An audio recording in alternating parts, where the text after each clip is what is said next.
નમસ્કાર, હું છું કેતલ અને આપ જોઈ રહ્યા છો CB24। હવે અમદાવાદથી મુંબઈ માત્ર 2.5 કલાકમાં પહોંચી જવાશે। જી હા, બુલેટ ટ્રેનની કામગીરીની જુઓ આ ઝલક। Mumbai Ahmedabad bullet train project માટે ગુજરાતના વલસાડ જિલ્લાની કોલક નદી ઉપર પુલ તૈયાર થઈ ગયો છે। પુલનું લગભગ તમામ કામકાજ પૂર્ણ થઈ ચૂક્યું છે। કોલક નદી પરના પુલની મુખ્ય વિશેષતાની વાત કરીએ તો આ પુલની લંબાઈ 160 મીટર જેટલી છે અને પ્રત્યેક 40 મીટરે 4 ફૂલ સ્પાન ગર્ડર મૂકવામાં આવ્યા છે। ત્યારે જો થાંભલાની ઊંચાઈની વાત કરીએ તો 14 મીટરથી 23 મીટરની ઊંચાઈ ધરાવે છે। આ પુલ વાપી અને બિલીમોરા બુલેટ ટ્રેન સ્ટેશનની વચ્ચે આવેલો છે।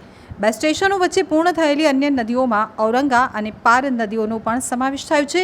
આ નદી વાલ્વેરી નજીક સાપુતારાની ટેકરીઓમાંથી નીકળે છે અને અરબ સમુદ્રમાં મળે છે। કોલક નદી વાપી બુલેટ ટ્રેન સ્ટેશનથી 7 કિલોમીટર અને બિલીમોરા બુલેટ ટ્રેન સ્ટેશનથી 43 કિલોમીટર દૂર છે। ધરતીકંપથી ટ્રેન અને મુસાફરોની સલામતી માટે બંને સ્ટેશનો વચ્ચે 28 સિસ્મોમીટર લગાવવામાં આવ્યા છે, જેમાં ચરોતર પંથકના આણંદ અને મહેમદાવાદ ખાતે આ સિસ્મોમીટરની વ્યવસ્થા ઊભી કરવામાં આવનાર છે। નોંધપાત્ર વાત એ છે કે બુલેટ ટ્રેન પ્રોજેક્ટમાં પ્રથમવાર આવી અત્યાધુનિક ટેકનોલોજીનો ઉપયોગ થશે। 28માંથી 22 સિસ્મોમીટરને અલાઇનમેન્ટ સાથે ઇન્સ્ટોલ કરવામાં આવશે, જેમાં 14 ગુજરાતમાં હશે તો વાપી, બિલીમોરા, સુરત, ભરૂચ, વડોદરા, આણંદ, મહેમદાવાદ અને અમદાવાદનો સમાવેશ થાય છે।